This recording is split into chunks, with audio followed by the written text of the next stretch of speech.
Welcome to Newsfeed. I'm Tom Mustin. Today we're talking about special accommodations for vaccinated people, including some pretty good seats at sporting events. Plus this. We need to see what is the truth of what's going on across our country as it relates to police officers and their taking of lives of people. The efforts to give everyone a better idea of how often police officers are using force. But first, Rutgers has become the first university to require the COVID-19 vaccine. The New Jersey school says students enrolled in the fall semester will have to get vaccinated to attend in-person classes. People taking online courses are exempt, along with students who provide medical or religious reasons. Pfizer has started testing its COVID vaccine on younger children. Nearly 150 kids from 6 months old to 11 years old will be part of that trial. Moderna also recently expanded its trial to include younger children. Meanwhile, vaccinated fans are getting their own section at some NBA games. The Miami Heat will be the first team to start doing this at their game next Thursday. Other teams are expected to follow suit. The NBA says these vaccinated sections are allowed under specific conditions following local and state health and safety guidelines. I think these vaccination sections will play a big part in this transition period where you have some of the population that's vaccinated and some of it that's not. But I think when we get to the end of the calendar year, when most folks are fully vaccinated and we reached herd immunity, you'll see these start to phase out and hopefully we'll return to normalcy. The Heat will have two sections for a total of 450 fully vaccinated fans. Groups will be separated by one seat and masks are still required. Fans are required to have their final shot at least 14 days before the game. Kids aren't allowed in the section, even if their parents have been vaccinated, since kids can't get the shot just yet. There are folks that have wanted to come to games, that are in our season ticket membership base, that didn't quite yet feel comfortable, but now that we have this section reserved for folks that are fully vaccinated, they're excited to come back. Now, once fans arrive, they have to verify they've been fully vaccinated by showing their COVID-19 vaccination card and a photo ID. Then they'll get a wristband showing that. They won't have to do an on-site rapid test or be scanned by COVID-19 detection dogs unless they're sitting within 30 feet of the court. That COVID detection dog screening started at Heat games at the end of January. They tell us they have had to turn some fans away because of the dogs detecting something, but it's not clear how many fans have actually tested positive for COVID after that. The dogs have been specially trained to identify an active virus, so the Heat say they will not flag people who have received the vaccine. A small number of fans who haven't been vaccinated are still allowed at games as well, just in a separate section. Lawsuits have already been filed over Georgia's new voting restrictions. The suits claim the new voting requirements the governor signed into law yesterday will make it harder for minorities to vote. The law includes new restrictions on voting by mail. And for the better part of last year, the conversation surrounding race in America has been growing. Colleges and universities are playing a central role in keeping that conversation alive. Dan Grossman traveled to one of the country's first historically black colleges. He shows us how the death of George Floyd has acted as a catalyst for action. For whom does the bell toll? The second you step foot on this campus, you're stepping into history.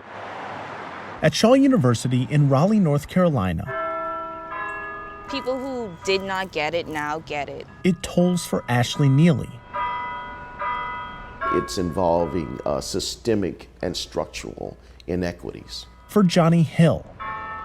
We need to collaborate with our counterparts in order to move forward. For Ian Finley, who has experienced firsthand the inequities he now fights to change. Even walking downtown, sometimes I was advised to, of course, not wear a hoodie.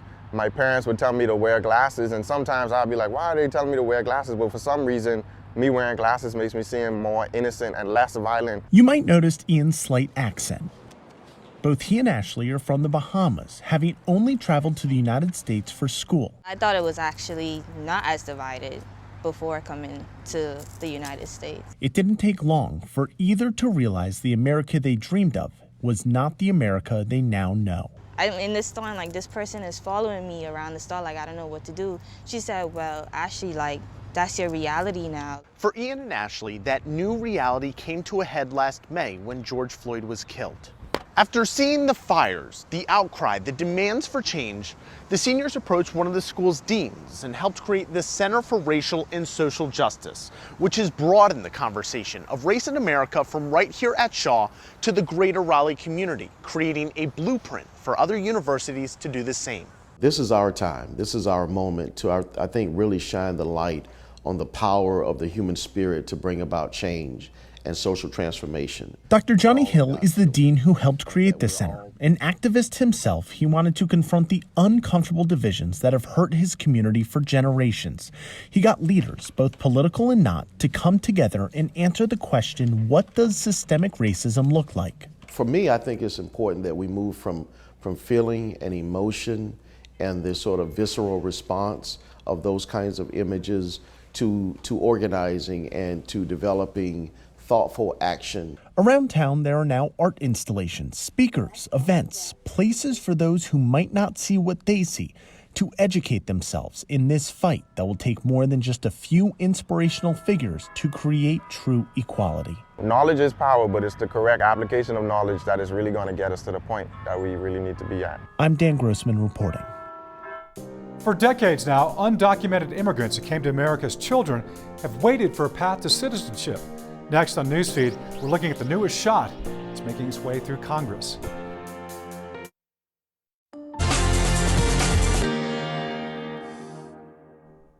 Many people who emigrate to this country do so dreaming of a better life. And then there are the dreamers, the children who came to this country without legal permission and who remain undocumented. The House recently passed a new Dreamers bill that could finally clear up their immigration status. But Maya Rodriguez tells us while Dreamers have hope for this bill, it still faces a tough road in the Senate.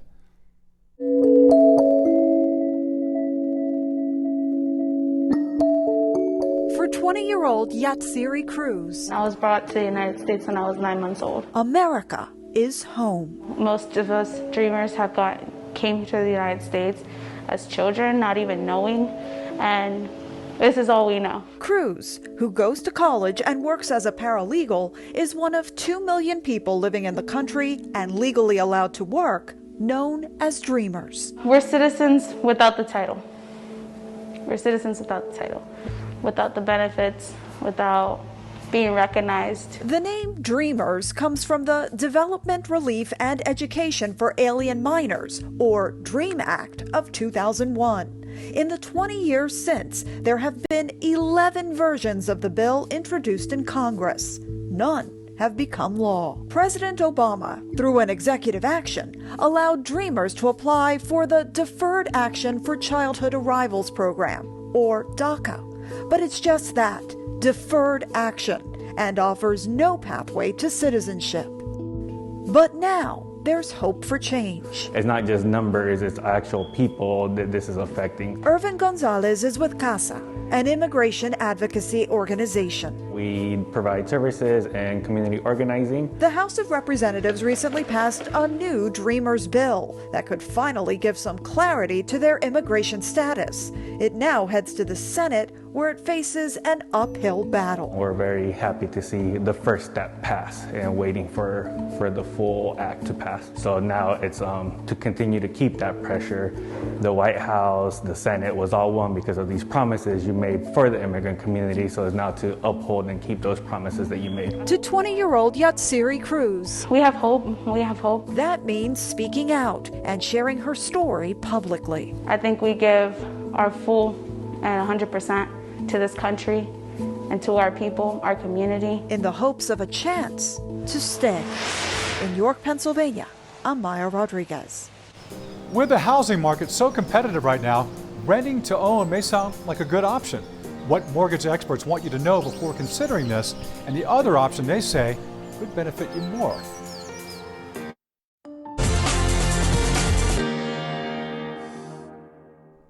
The FBI's National Police Use of Force database now covers a greater share of local police officers than ever before. But after years of protests following police actions from Minneapolis to Louisville to Ferguson, the public still does not have access to the information the Bureau is collecting. Together with our partners at Newsy, senior investigative reporter Mark Greenblatt shows us when that data might be released. Amid the national unrest over police actions against citizens, a Newsy investigation last summer identified agencies all over the country who were not providing use of force data to the FBI. The Bureau wants reports about any serious use of force incident and any time an officer fires their gun at someone. Now, many large departments have begun participating, including the city where the nation's eyes will be next week for the trial of a Minneapolis police officer. After the George Floyd killing, police there told Newsy, "We're not sharing this data," but the agency did an about-face. Nationally, FBI data shows more than 850 agencies have begun sending the FBI data since our first report. One lawmaker wants to make reporting from every agency in his state mandatory. This bill is designed to turn on the lights. Missouri State Representative Bruce DeGroote's Police Use of Force Transparency Act passed unanimously out of 2 committees already. And the Republican says that he's got the important backing of Missouri's governor. I want people to be able to identify those hot spots. If there are police departments in the state of Missouri that are misusing their powers, we should know about it. The most recent FBI data shows only 17 out of over 600 agencies in Missouri participated in the FBI's program. But the legislation in Missouri could add to what the FBI says is a sudden surge in participation nationally. New numbers the FBI shared with Newsy in advance of its next update show that as of mid-March, almost 52% of sworn officers are employed by agencies now participating in the Bureau's use of force program.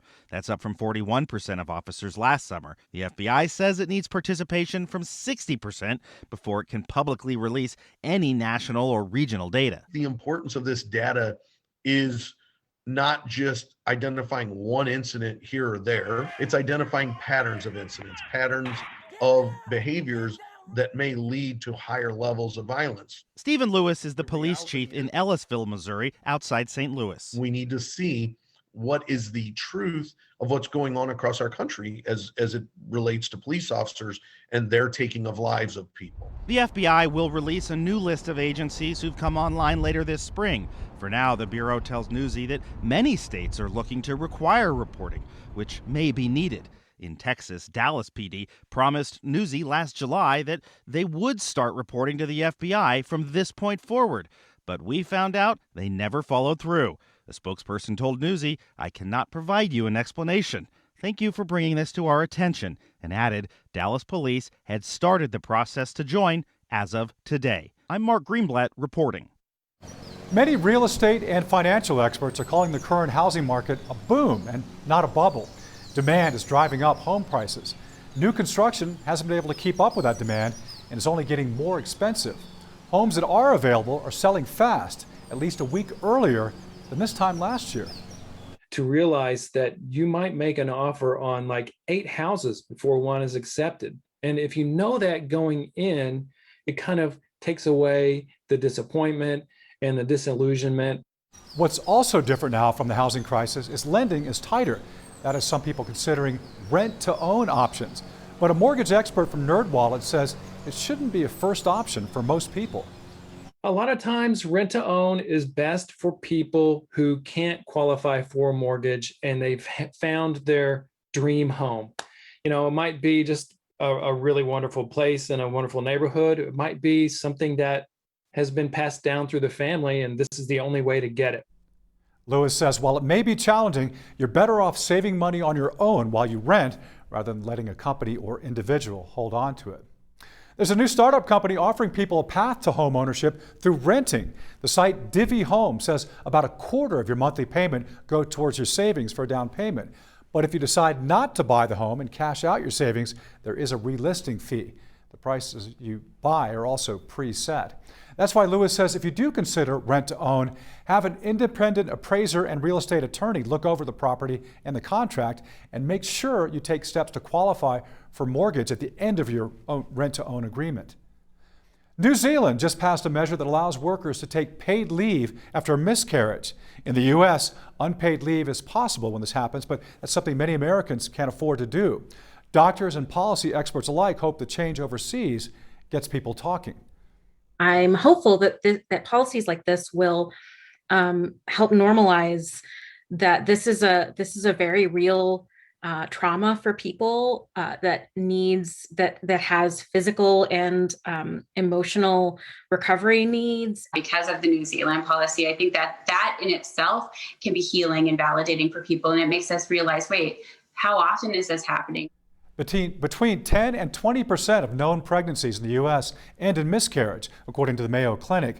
But they say the actual number is likely much higher because many go unreported. Under New Zealand's policy, men and women get 3 days of paid leave. But for women, recovery is physical too. It can take longer than a month in some cases. However, employers offering any amount of paid time can benefit the workplace.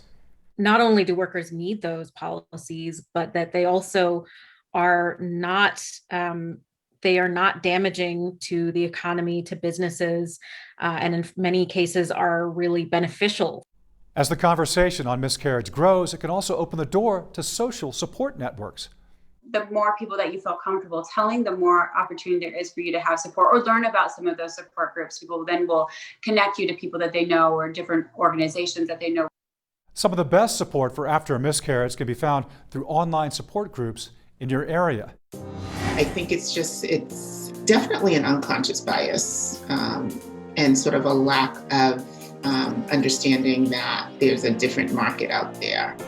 Finding the right wig for a woman of color can be difficult. Next on Newsfeed, how one group is working to fix this.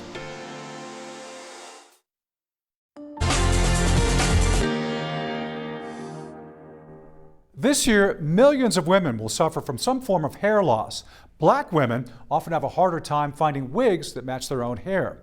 Chris Conti shows us the effort to make all women feel comfortable, even during an uncomfortable time for so many. Empty chairs at salons across the country filled up fast once lockdowns were lifted. Patricia Wixon saw it firsthand. It is a normalcy thing that all women will talk about it who come in. For 30 years, she's been a hair replacement specialist.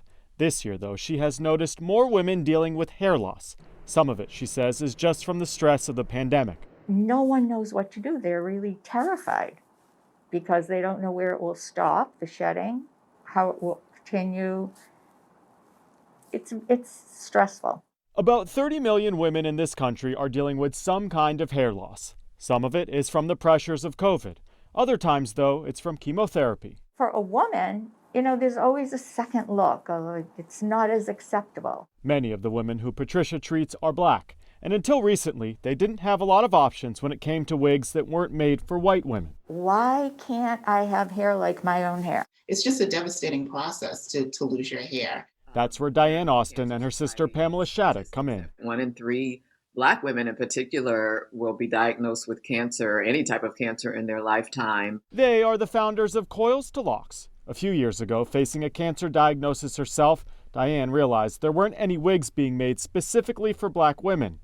I think it's definitely an unconscious bias and sort of a lack of understanding that there's a different market out there. So these two sisters started making wigs themselves, ethnically inspired wigs, curly, natural hair. The wigs are now being sold in hospitals all over the country, most covered by insurance. You want to look in the mirror and just feel like you have some control over all of these physical changes that are happening. In the last 20 years, despite a universal drop in mortality rates, there's been a rise in the number of African American women with breast cancer, at an almost 42% higher rate than that of white women, making these wigs all the more important. There are patients who oftentimes will not take chemotherapy because they're afraid of losing their hair. As for Patricia Wixon, she no longer must alter wigs for her Black clients. Instead, they now have dozens of natural choices to pick from. You're just not hung up and held back by some of the things that you were held back on. And so women are thinking, this is who I am. This is who I want to be. Helping women feel beautiful both inside and out, one hairdo at a time. I'm Chris Conti. And that does it for us today. I'm Tom Mustin. This is Newsfeed.